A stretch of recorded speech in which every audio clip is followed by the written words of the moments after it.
Hello guys, I'm Swati and welcome to my channel Learn and Progress. So today we will be covering the topic of pedagogic strategies, right? What are the pedagogic strategies that are helpful for children with special needs? कौन सी pedagogic strategies हैं जो कि बच्चों के लिए helpful रहेगी?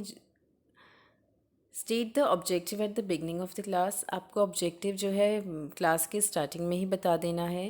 Provide examples और real specimens, ये ठीक होगा क्योंकि एग्जाम्पल्स और रियल ऑब्जेक्ट्स या स्पेसिमेंट्स दिखाने से बच्चों को ज़्यादा समझ आएगा।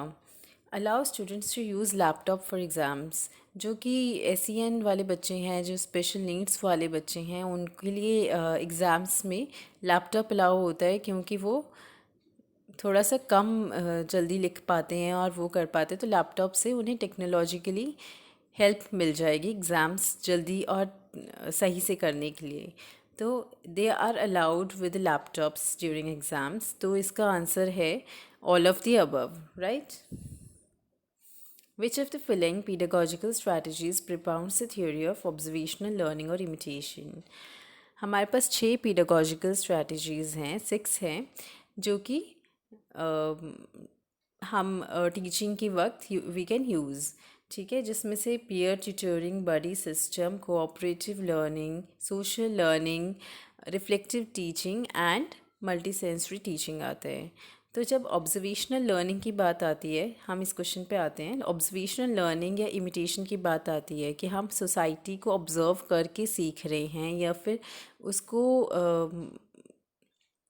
इमिटेट करके सीख रहे हैं, कुछ इसकी नकल करके सीख रहे हैं, या टीचर की नकल करके बच्चा सीखता है।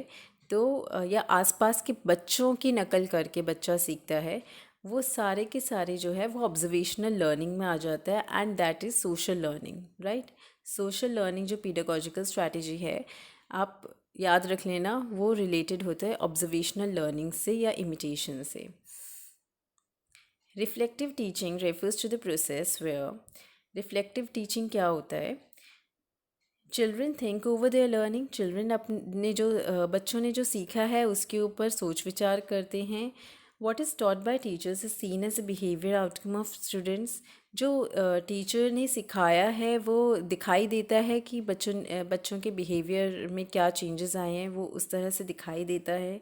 Students learn by observing teachers, student जो है टीचर्स को ऑब्जर्व करके सीख रहे हैं। ये अभी हमने पढ़ा था, जब ऑब्जर्वेशन होती है तो वो कौन सा लर्निंग होता है? Social learning, right.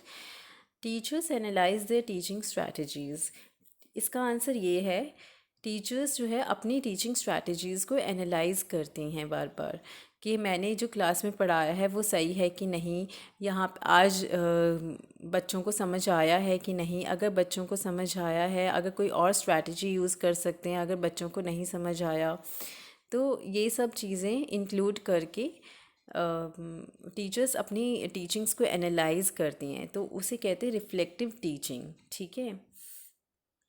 Next, the kind of group interaction in which the communication occur from the leader and others from the member to the leader. हमारे पास ये 4 तरह की ग्रुप इंट्रैक्शन हैं जो मैंने यहाँ पे लिखी हुई है। Maypole, round robin, hot seat and free floating, right. ये आपको पता होनी चाहिए।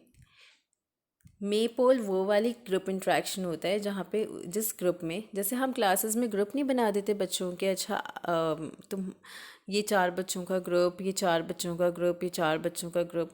तो जब वो ग्रुप बनाते हैं तो हम 4 तरह की चीज़ें ऑब्ज़र्व करते हैं। किसी ग्रुप में आपको मेपोल तरह का इंट्रैक्शन दिखेगा जिसमें एक ही कम्युनिकेटर ज़्यादा हावी हो जाता है बाकी बच्चों पे। मतलब कि एक जो है वो लीडर की तरह बिहेव करने लग जाता है कि this is the way we should go, this is the way we should go. तो आपने देखा होगा, तो उसे कहते हैं मे पोल। पोल मतलब वही दिख रहा है ना, वो उसका वो मेन सेंटर बन गया पूरे के पूरे ग्रुप का।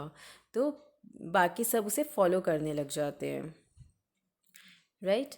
राउंड रॉबिन, राउंड से समझ आ रहा है आपको? राउंड मतलब कि हर एक बच्चे को अपना अपना चांस मिल रहा है बोलने का और उस ग्रुप में पार्टिसिपेट करने का, that is called round robin. तो सबसे अच्छा कौन सा हो गया? Round robin. हॉट सीट आपने देखा होगा केबीसी में हॉट सीट होता है, एक अमिताभ होते हैं और सामने वाला होता है, बाकी सारे दर्शक होते हैं। तो इसमें भी यही होता है कि दो लोगों में इंटरेक्शन चलती रहती है ज़्यादातर, और बाकी सारे दर्शक बने रहते हैं, तो उसे कहते हैं hot seat. Free floating, free floating में ये होता है कि कभी भी कोई भी बोल सकता है, कोई वो नहीं है। राउंड रॉबिन में ये फ़र्क होता है कि बारी बारी चांस आता है सबका, कि अच्छा अभी तुम्हारी बारी है, अभी तुम्हारी बारी है, अभी तुम्हारी बारी है। लेकिन फ्री फ्लोटिंग जो होता है उसमें कभी भी कोई भी अपना ओपिनियन दे सकता है पूरे ग्रुप में, तो it is called free floating. तो आई थिंक बेस्ट जो है वो फ्री फ्लोटिंग माना जाता है, जिसमें अच्छी इंट्रैक्शन हो रही है, लोग कभी भी अपने बारे में अपने ओपिनियंस बता सकते हैं उस टॉपिक के बारे में। तो that is the best group interaction you can go for. Which of the following teaching method is also known as Orton-Gillingham method? इनमें से कौन सा ऑर्टन गिलिंघम मेथड भी कहते हैं, कौन से टीचिंग मेथड को? वो है मल्टी सेंसरी टीचिंग, राइट, क्योंकि इन्हें ऑर्टन और गिलिंघम दोनों ने इन्वेंट करा था, दोनों ने डिस्कवर करा था। तो it is also called multi sensory teaching. ठीक है, ये याद रखने वाली चीज़ है। Cross age tutoring and same age tutoring are terms associated with which pedagogic strategies? Cross age tutoring हो रही है और सेम एज भी ट्यूटरिंग जहाँ पे अलाउ होती है, ये है पीयर ट्यूटरिंग। पीयर में क्या होता है कि टीचर भी या कोई और बड़ा जो एज से बड़ा है, जैसे कि बड़ी क्लासेस का है कोई एक बच्चा, उसे भी तुम्हें जो स्पेशल नीड्स वाले चाइल्ड के साथ पीयर बना सकते हैं, और उसकी वो जो हेल्प और वो बच्चा उसकी हेल्प कर सकता है सीखने में, राइट। तो उसे कहते हैं क्रॉस एज ट्यूटरिंग। और सेम एज मतलब सेम क्लास से कोई बच्चा डिनोट कर सकती हैं टीचर, या खुद सेम क्लास से ही बच्चा डिनोट कर सकते हैं टीचर्स उस स्पेशल नीड वाले बच्चों के लिए, उसे पढ़ाने के लिए, एक्स्ट्रा एफर्ट लगाने के लिए। तो इसे कहते हैं पीयर ट्यूटरिंग। और ये दोनों तरह की ट्यूटरिंग्स हैं, cross age and same age. समझ आ गई? In which type of learning children work together to seek solutions to problems? इसमें साफ साफ समझ आ रहा है कि चिल्ड्रन जो है साथ में काम कर रहे हैं एक प्रॉब्लम के सल्यूशन लाने के लिए। तो साथ में जब काम हो रही है तो पीयर तो हो नहीं सकता, कोऑपरेटिव होगा, क्योंकि एक साथ काम करा जा रहा है, ठीक है, एक प्रॉब्लम के सल्यूशन को फाइंड करने के लिए। तो इसका आंसर है कोऑपरेटिव। सोशल हमने लर्न कर लिया है। सोशल कौन सा होता है? जहाँ पे नकल करके सीखा जाता है, ऑब्जर्व करके सीखा जाता है। और मल्टी सेंसरी लर्निंग कौन सा होता है? मल्टी सेंसरी मतलब सारे के सारे सेंसेस तुम्हारे यूज़ करे जाते हैं तुम्हें सिखाने में। जो भी टीचिंग मेथड्स है उसमें हर तरह के सेंसेस यूटिलाइज करे जाएं, चाहे मल्टी टीचिंग मेथड यूज़ करा जाए, ताकि सारे के सारे सेंसेस यूटिलाइज करे जाए बच्चों को समझाने के लिए। मल्टी सेंसरी, मल्टी मतलब एक से ज़्यादा, और सेंसरी मतलब हमारे सेंस ऑर्गन्स यूज़ करने, right. Pedagogic strategies which encompasses concepts of traditional learning theory and it is operant conditioning of Skinner, right? Operant conditioning, Skinner की आपको पता है ना, ऑपरेंट कंडीशनिंग थी थ्योरी। तो कौन सा पेडागॉजिक स्ट्रैटेजी है जो कि ट्रेडिशनल लर्निंग थ्योरी और ऑपरेंट कंडीशनिंग को मिला देता है? तो वो है social learning, right. Which is not one of the three basic models of observational learning? Observational learning के 3 मॉडल्स हैं, आप याद रखना। लाइव मॉडल, जहाँ पे टीचर जो है लाइव मॉडल होती हैं, या कोई भी बंदा, कोई भी आदमी होता है, कोई भी हो सकता है जो कि लाइव मॉडल की तरह होता है, उसे इमिटेट करके, उसे ऑब्ज़र्व करके लोग सीखते हैं। वर्बल इंस्ट्रक्शन मॉडल, जैसे टीचर्स जो वर्बली इंस्ट्रक्ट करती हैं और उसे बार बार वो करती हैं, तो उसे इमिटेट करके जैसे भी वर्बल इंस्ट्रक्शन है उसके हिसाब से करा जाए। सिंबॉलिक मॉडल, सिंबल्स के थ्रू, जैसे कि किसी ने चुप होने वाला एक्शन करा तो उसके थ्रू समझ लेना, उसके थ्रू सीख लेना कि क्या करना है, और नेक्स्ट टाइम वही वैसे ही दूसरों के लिए इम्प्लाई करना, तो फिर अप्लाई करना, तो फिर उसे कहते हैं ऑब्जर्वेशनल लर्निंग की। तो ये तीन तरह के हैं, लेकिन इसमें डेमोन्स्ट्रेशन मॉडल नहीं आता। डेमोन्स्ट्रेशन एक अलग पार्ट है सोशल लर्निंग का। What are the approaches that can be taken in reflective teaching method? Reflective teaching method में क्या क्या कर सकती हैं टीचर्स अपने टीचिंग मेथड को एनालाइज करने के लिए? यही था हमारा रिफ्लेक्टिव टीचिंग, जहाँ पे टीचर्स अपने टीचिंग को खुद ही एनालाइज करती हैं कि वो ठीक से पढ़ाया है कि नहीं, बच्चों को समझ आया होगा कि नहीं, राइट। तो पीयर ऑब्जर्वेशन, आसपास के टीचर्स को ऑब्ज़र्व करके, राइटिंग डायरी, अपनी डायरी लिखना कि अच्छा आज मैंने ये किया और इस बच्चे ने ऐसे बिहेव किया था क्लास में, उस बच्चे ने ऐसे वो किया था और मैंने ऐसे से पढ़ाया। तो अपनी डायरी लिखना और उसमें एनालाइज करना। रिकॉर्डिंग लेसन्स, रिकॉर्ड किए जा सकते हैं लेसन्स और उसे देख देख के समझा जा सकता है कि मेरी कहाँ गलती थी। स्टूडेंट फीडबैक, स्टूडेंट से फीडबैक लेना कि अच्छा मैंने आज जो पढ़ाया है वो आपको समझ आया कि नहीं आया। तो इस तरह से ये चारों अप्रोचेस कर सकती हैं, है ना, रिफ्लेक्टिव टीचिंग मेथड में टीचर्स। तो इसका आंसर 1, 2, 3 एंड 4 है। Next, social learning was propounded bye, ये आपको याद रखना है, एल्बर्ट बेंडूरा ने करी थी सोशल लर्निंग प्रोपाउंड, ठीक है। उसने सोशल लर्निंग थ्योरी के बारे में बताया था। Choose a correct order of modelling process in social learning. Social learning में कैसे लर्न किया जाता है, उस उसका क्या सीक्वेंस है? रिप्रोडक्शन, रिप्रोडक्शन तो तब करेंगे ना, मतलब जो तुमने लर्न करा है वो वापस तब बोलेंगे या करेंगे तब जबकि हमने कुछ सुना होगा, कुछ याद रखा होगा, तो ये हो नहीं सकता। मोटिवेशन, मोटिवेशन तो बाद में आएगा ना, जब हमने सब कुछ सुना अच्छे से, फिर उसके बाद उसे याद रखा, फिर उसके बाद उसे दोबारा बोला जो कि याद है, फिर उसके बाद मोटिवेशन आता है। तो इसका आंसर है attention, retention, reproduction and motivation, right. पहले तुम अटेंटिव होके तुम सुनोगे, फिर उसके बाद उसमें से कुछ पार्ट तुम्हें याद रहेगा, कुछ चीज़ें जो तुम्हें याद रखनी है तुम वो याद रखते हो। रिप्रोडक्शन, जो तुम्हें ज़रूरत है वो तुम रिप्रोड्यूस करते हो, मतलब वो तुम दोबारा बताते हो, लोगों को बताते हो या किसी को भी, वो तुम रिप्रोड्यूस करते हो, उसे मेमोरी में पूरी तरह से याद रखने की कोशिश करते हो और भी ज़्यादा। और उससे मोटिवेशन मिलता है जब तुम रिप्रोड्यूस करते हो, मतलब कि वैसे एक्ट करते हो, वैसे कि वैसे इमिटेट करते हो, और उससे तुम्हें, और जब लोग वाहवाही करते हैं तो उससे तुम्हें मोटिवेशन मिलता है, ठीक है। Which teaching method has following characteristics?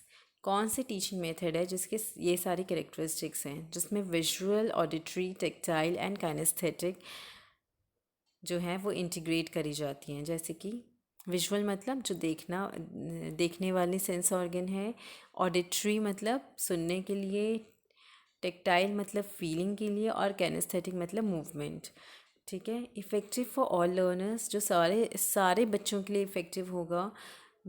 Mainly used for dyslexic child के लिए बहुत हेल्पफुल रहता है ये। Learning by doing, learn by doing principle, ये लर्न बाय डूइंग प्रिंसिपल पे आधारित होता है। तो इसका आंसर है मल्टी सेंसरी टीचिंग, क्योंकि ऑब्वियसली जब यहाँ पे सारे सेंस ऑर्गन्स की बात होगी तो और कोई हो नहीं सकता, ठीक है। तो इसका आंसर मल्टी सेंसरी टीचिंग है, और ये डिसलेक्सिक चाइल्ड के लिए बहुत हेल्पफुल होता है, ये आपको याद रखने की चीज़ है। Who said learning is experience, everything else is just information?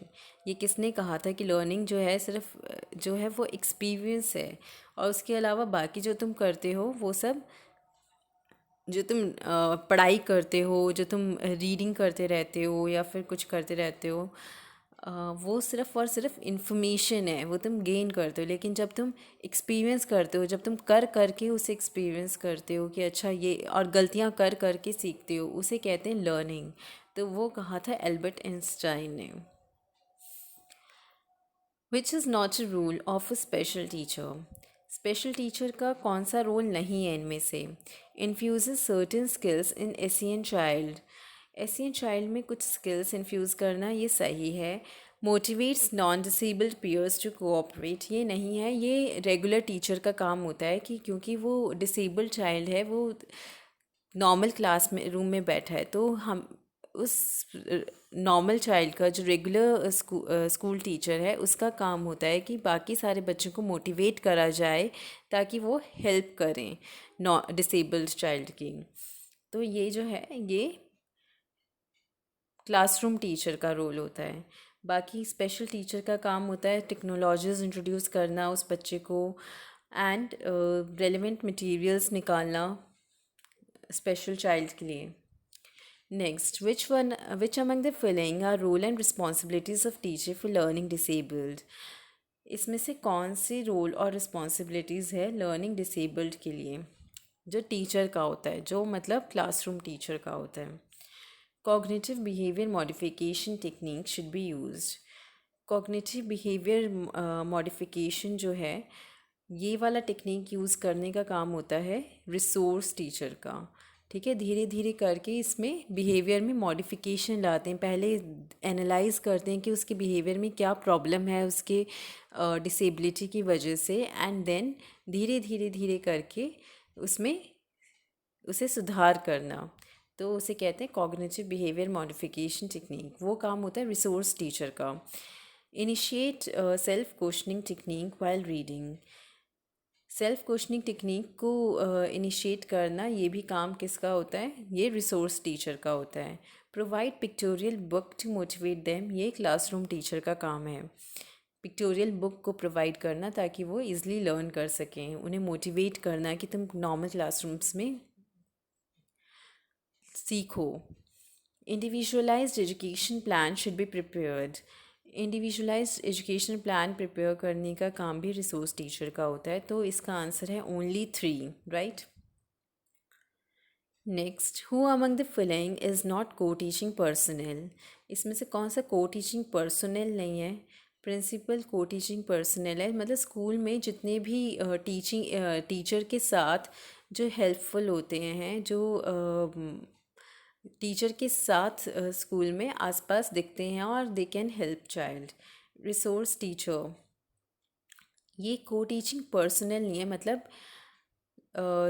Classroom teacher के साथ जो है वो इनका कोई वो नहीं होता, मतलब कि ऐसे पर्सनल जो को टीच कर रहे हूँ। ठीक है, तो ये क्लासरूम टीचर के अलावा जो हमारे क्लासरूम और रिसोर्स ये जो हैं रिसोर्स टीचर और क्लासरूम टीचर जो हैं वो टीचिंग पर्सनल हैं, वो को टीचिंग पर्सनल नहीं है। को टीचिंग है जो इन दोनों के अलावा जो आसपास दिखते हैं वो होते हैं। तो प्रिंसिपल है, ऑक्यूपेशनल थेरेपिस्ट है जो हेल्प कर सकता है, स्कूल साइकोलॉजिस्ट हैं जो कि पढ़ाते नहीं हैं लेकिन दूसरी चीज़ों में हेल्प करते हैं, राइट। तो ये जो हैं ये टीचिंग पर्सनल है। Resource teacher, classroom teacher, special teachers, they are teaching personnel, not co teaching personnel. Health care professionals who work with children having motor problems. इनमें से कौन से हेल्थ केयर प्रोफेशनल है जो कि मोटर प्रॉब्लम्स में help करते हैं बच्चों को। ऑक्यूपेशनल थेरेपिस्ट है इसका आंसर। स्पीच थेरेपिस्ट नहीं है, स्पीच थेरेपिस्ट जिसको स्पीच में प्रॉब्लम होती है उन बच्चों को हेल्प करते हैं। फिजियोथेरेपिस्ट, आपको पता ही है फिजियोथेरेपिस्ट के बारे में, तो जिनको हर तरह की कुछ ना कुछ प्रॉब्लम होती है, ब्लड प्रेशर, हार्ट वगैरह सब में, जिसमें थोड़ी सी भी कुछ मूवमेंट की भी प्रॉब्लम होती है, लेकिन मेन ऑक्यूपेशनल थेरेपिस्ट होते हैं इसके आंसर। जो पर्टिकुलरली मोटर प्रॉब्लम्स को केटर करते हैं। स्पेशल टीचर्स तो टीचर्स होते हैं, they are not health care professionals. Full form of IDEA. IDEA का फुल फॉर्म क्या है, individuals with disabilities education act, right. इसका आंसर लर्न कर लेना। What are the barriers in use of assistive technology for the education of disabled? क्या क्या barriers, क्या क्या कठिनाई झेलनी पड़ती है जब असिस्टिव टेक्नोलॉजीज़ जो एड्स वगैरह यूज़ करते हैं डिसेबल्ड की एजुकेशन के लिए। टीचर ट्रेनिंग की लैक, राइट, ठीक है, टीचर्स को ट्रेनिंग नहीं दी गई है ढंग से, प्रॉपर ढंग से ट्रेनिंग नहीं दी हुई हो तो वो प्रॉब्लम हो सकती है। Teacher resistance to embracing ICT, teachers information and communication technology को अडेप्ट करने को तैयार नहीं है, या स्कूल के पास फंड्स नहीं हैं। ये सारे के सारे बैरियर्स फेस करे जा सकते हैं। तो इसका आंसर है all of the above. How buddy system differ from peer tutoring, develops empathy, develops social values, develops positive cross-age relationships, equal partnership and development। Buddy system और peer सिस्टम में empathy develop दोनों में होती है, social values develop दोनों में होते हैं, पॉजिटिव क्रॉस एज रिलेशनशिप्स दोनों में होते हैं, लेकिन इक्वल पार्टनरशिप जो है वो बड़ी सिस्टम में मिलेगा। पीयर में क्या होता है कि एक ट्यूटर टाइप होता है जो कि हेल्प करता है डिसेबल्ड स्टूडेंट को, ट्यूटर की तरह, टीचर की तरह उसकी हेल्प करता है, तो इसीलिए उसमें इक्वल पार्टनरशिप नहीं होती। बड़ी सिस्टम ज़्यादा इफ़ेक्टिव होता है क्योंकि उसमें इक्वल पार्टनरशिप होती है, right. Thank you so much. If you like my video please click on the thumbs up. Thank you so much.